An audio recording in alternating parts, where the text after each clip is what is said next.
C'est reparti, le final du Grand National, place maintenant.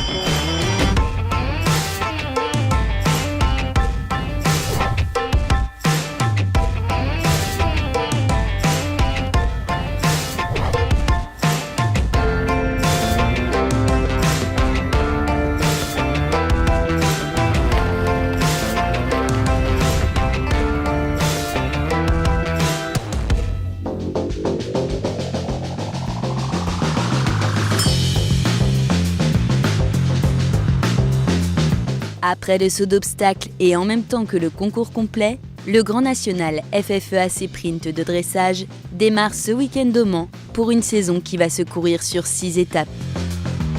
Philippe Rossi et toute son équipe ont prévu un beau programme pour tous les amoureux de la discipline. Plus de 80 épreuves, pro, amateurs et as, se partagent les 2 pistes montées dans les manèges. Dans ce magazine, nous reviendrons sur la victoire de Nicole Favreau et Jin Song pour l'écurie Antares Team Dressage. Le Focus Écurie sera consacré à Cavalassure Cheval Chic, composé d'Alizé Roussel, de Véronique Pruette-Séguré et d'Alexandre Chédé-Séguré. Vous découvrirez Kérol de Fleurville dans le portrait de cheval de la semaine. L'explication du jour, le focus étape et les réactions à chaud, c'est maintenant dans Grand National Le Mag.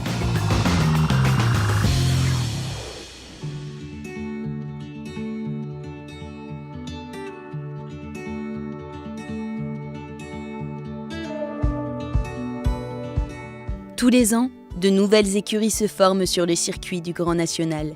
C'est le cas cette année pour Alizé Roussel, Véronique Pruette-Séguré et son fils Alexandre, qui se sont regroupés aux couleurs de Cavalassure Cheval Chic. Pour Véronique, la cavalière bordelaise, venir dans la pro-élite était une suite logique après les performances passées. Mais c'est Alizé qui a lancé l'idée de cette équipe. L'année dernière, nous avons fondé le circuit Pro 1, donc qui est préparatoire aux épreuves du Grand Prix. Et la jument a été plutôt performante sur tous ces internationaux. Elle a été classée dans les 3 premiers avec des scores assez sympas. Donc j'ai décidé de la mettre dans le Grand Prix. Entre deux, j'ai perdu un cheval au mois de novembre, ça m'a beaucoup affecté. Et Alizé m'a contactée pour me demander si je voulais faire le Grand National. Dans un premier temps, j'étais plus trop motivée. Puis je me suis dit que c'était peut-être l'occasion pour me redonner un petit peu des objectifs. Donc je me suis remis un peu au travail parce qu'il y a quand même un gros cap entre la Pro 1 et la Grand Prix. Et Alizé a amené son sponsor, à savoir Cavalassure et Cheval Chic.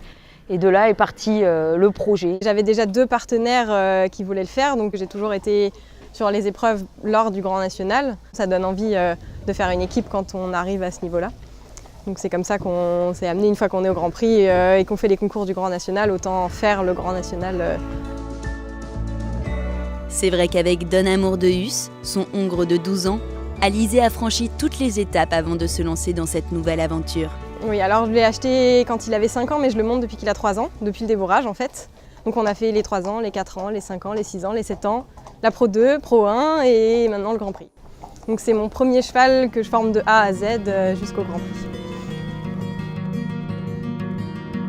L'équitation, c'est une histoire de famille chez Véronique. Alors on tient une structure et c'est oui une activité familiale. D'ailleurs on aperçoit Butterfly avec mon mari, Didier Séguré, qui lui aussi est un cavalier qui a fait 20 ans d'équipe de France mais en concours complet, puisqu'il a couru les Jeux, les championnats du monde, enfin voilà.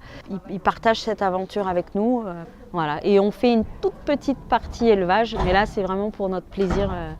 Et on a 2 poulains chaque année, 2 dressages. Alexandre, le fils de Véronique, est baigné dans l'équitation depuis toujours. Avec un père champion de concours complet et une mère cavalière de dressage, il avait le choix de la discipline. Mon père fait du complet. D'ailleurs, j'ai commencé en faisant du saut. J'ai fait quelques compétitions de CSO, mais au bout du compte, j'ai toujours préféré plus ou moins le dressage. Je suis très proche de ma mère et monter avec elle, c'est déjà c'est beaucoup d'honneur parce que ma maman monte au plus haut niveau à cheval et monter à ses côtés, c'est beaucoup d'honneur. Du haut de ses 15 ans, avec sa jument poney Butterfly, Alexandre a déjà quelques belles épreuves à son palmarès. Petit à petit, on a monté en grade. On a participé à une Coupe des Nations, on a couru un championnat d'Europe et du coup, voilà, on a fait un bon niveau avec elle déjà. Si elle n'a pas encore 30 ans, Alizée semble réussir sportivement et professionnellement ce qu'elle entreprend. Alors je suis installée à côté d'Angers, dans une écurie de propriétaires. Je loue 14 box. Et j'ai des chevaux au travail, beaucoup de jeunes chevaux. Je travaille beaucoup avec les éleveurs, l'élevage d'Arion notamment. Et je fais ça depuis 3-4 ans maintenant, installée à mon compte. Et ça marche plutôt bien, j'ai les box qui sont pleins. Donc voilà, après avoir travaillé au Aradeus, j'ai travaillé à Panfou, chez les Judées. Ensuite je suis partie en Allemagne et voilà, maintenant je me suis installée et ça marche bien. Nicole Favreau revient sur sa fin de saison 2017 et sa reprise pour 2018. Cette année 2018 commence avec ce Grand National. Pour nous, avec Marine, c'est une épreuve qui compte beaucoup. Et même si on a déjà commencé la saison à Nice sur le CDI 3 étoiles, qui s'est plutôt bien passé puisqu'on est première et deuxième du Dress Tour, avec des moyennes qui sont quand même assez correctes. La saison dernière s'est bien terminée également puisqu'on a pu participer aux 5 étoiles de Madrid avec Marine et on a vraiment beaucoup progressé sur ces concours-là. Moi j'ai fait également le 5 étoiles de Genève aussi qui m'a beaucoup apporté. Et donc cette année, le Grand National va vraiment nous servir à peaufiner certaines choses qu'on ne peut pas faire sur les inters et donc on essaye d'avoir des objectifs différents sur chaque épreuve du Grand National.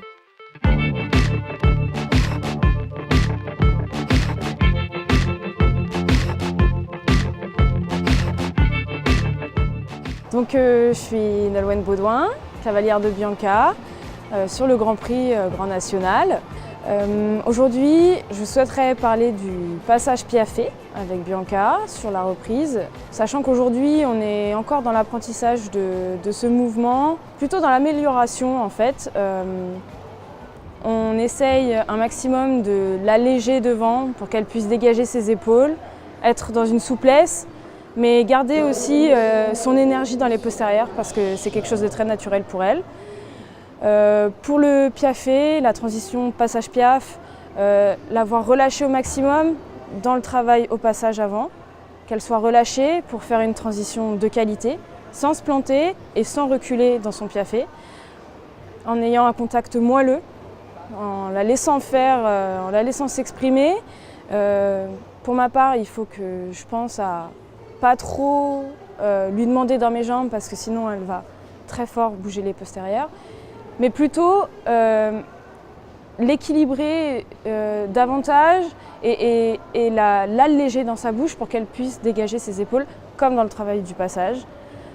Et pour la transition piaf-passage, pour pouvoir avoir une transition de qualité, il faudrait peut-être encore plus de relâchement.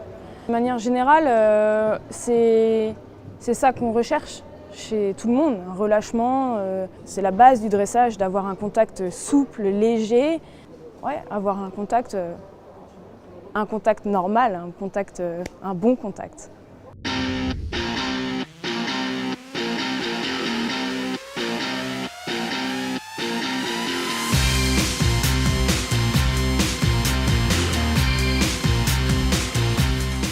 Samedi après-midi, 25 couples ont pris le départ de cette première Pro Élite Grand Prix du Grand National FFE AC Print.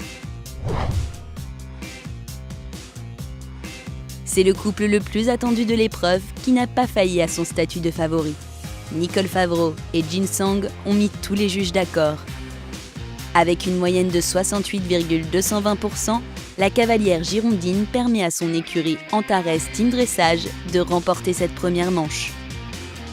Alors Jin Sang a fait beaucoup de progrès pendant l'hiver. On a vraisemblablement amélioré la régularité du passage. Maintenant, il faut qu'on monte en puissance. C'est vrai qu'elle est à l'aise dans tous les mouvements, elle n'a pas réellement de points faibles. Et il faut qu'on monte maintenant en puissance pour aller chercher les 70, voire mieux. Cette année, mon objectif, moi, à terme, c'est d'avoir 72%. Donc c'est vrai que là, pour ça, il faut vraiment qu'on monte encore en puissance. Mais elle m'a fait une reprise aujourd'hui très fluide et je suis réellement satisfaite de la reprise qu'elle a fait.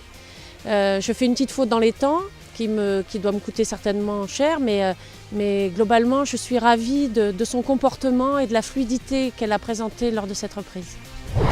À la deuxième place, Philippe Limousin semble avoir fait passer un cap à Rock'n'Roll Star. Avec une moyenne de 67,440%, le cavalier de l'écurie Salriki-Netton se place déjà en outsider pour le reste de la saison. Il a bien démarré, c'était bon, le travail au trot était sympa. J'ai raté l'arrêt devant le jury, j'ai mal tourné je pense et j'ai senti un postérieur qui n'était pas placé. Bon, une fois que c'est arrêté, ça ne sert à rien de chercher midi et 14 heures. Mais pour reculer, forcément le recul était moins bon. Et puis l'arrêt final, voilà, j'ai des petites bidouilles, comme ça, si on peut parler comme ça, des petites fautes qui sont des fautes et qui prennent des points. Mais par contre, passage piaf, les pirouettes au galop, les contre-changements de main, les lignes, tout ça, ça a été bien. Marine Subilo pour Antares Team Dressage termine en 3e de l'épreuve. C'est Nolwenn Baudouin et Bianca qui prennent la 3e place par équipe pour l'écurie au Lyon-Cellier grâce à une moyenne de 65,880%. L'écurie Antares Team Dressage prend donc logiquement la tête du classement provisoire avec 16 points. Salriki-Netton 2 ainsi que Camping AUC Doitron Équestre sont 2e ex-aequo avec 12 points. Les écuries au Lyon-Cellier 1 et 2 se partagent la 4e place avec 11 points. Avec 25 couples au départ du Grand Prix, beaucoup de nouveaux visages et de nouveaux couples se sont présentés sur le rectangle, ce qui est de bon augure pour la discipline. Alors on a les jeunes ici qui poussent derrière, ça avance bien, on a un bon mix entre les gens avec de l'expérience et les jeunes qui se mettent dedans. Nous, on respecte beaucoup l'expérience, mais on a très envie de rajeunir aussi notre haut niveau. Et c'est un peu ce qu'on a réussi à faire cette année. On a vu beaucoup de monde dans les stages cet hiver. Et c'est vrai que là, on a des jeunes couples, des nouveaux couples, et c'est très prometteur pour l'avenir. Ce qui est très bien, c'est que des gens qui sont passés au stage comme Nolwenn Baudouin et Maxime Collard, ils ont quand même bien progressé. Aujourd'hui, ils étaient dans les prix et ça fait quand même plaisir de voir que le travail avance et que ça sont des jeunes cavaliers qui sont motivés et ça fait plaisir de travailler avec. Cette semaine, c'est à la jument de Marine Vallot que nous rendons visite, Kérol Fleurville. Donc Kérol Fleurville, c'est une jument qui a 14 ans maintenant, qui est de race selle français section B. En fait, elle a des origines un peu atypiques puisqu'elle a une mère selle français avec des origines de saut d'obstacle et un père pur sang lusitanien. C'est un mélange un peu atypique puisque ça n'a pas vraiment des origines pour les gros chevaux de dressage. Elle n'a pas des allures extraordinaires, elle n'a pas une force super. Donc ça a été beaucoup de travail, beaucoup de technique pour l'amener à ce niveau. Si après plus de 10 années parcourues ensemble, le couple semble solide et fusionnel, au départ, ce n'était pas vraiment le cas. Je suis arrivée un peu par hasard au haras de Fleurville, dans une écurie de dressage. Et donc mon entraîneur m'a confié Kérol, qui avait 3 ans, qui vivait au pré avec sa mère, qui était à moitié sauvage, on ne pouvait pas l'approcher. Il a fallu un bon moment avant qu'elle me fasse confiance. Et puis après, c'est le genre de chevaux, une fois qu'ils s'attachent à quelqu'un, ils sont capables de donner tout ce qu'ils peuvent, tout ce qui est possible. Et donc maintenant, c'est vraiment une super coéquipière.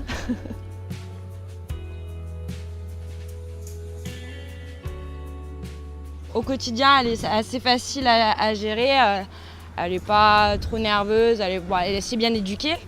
Après, voilà, elle a ses jours, mais plutôt vraiment facile à gérer. On a connu pire. On la voit tourner depuis 3 ans en compétition, donc on a suivi un peu l'évolution de la jument. Et pour moi, d'avoir Marine comme coéquipière, c'est un avantage parce qu'elle a énormément d'expérience, donc elle m'apporte un peu son expérience de la compétition et dans ce circuit Grand National.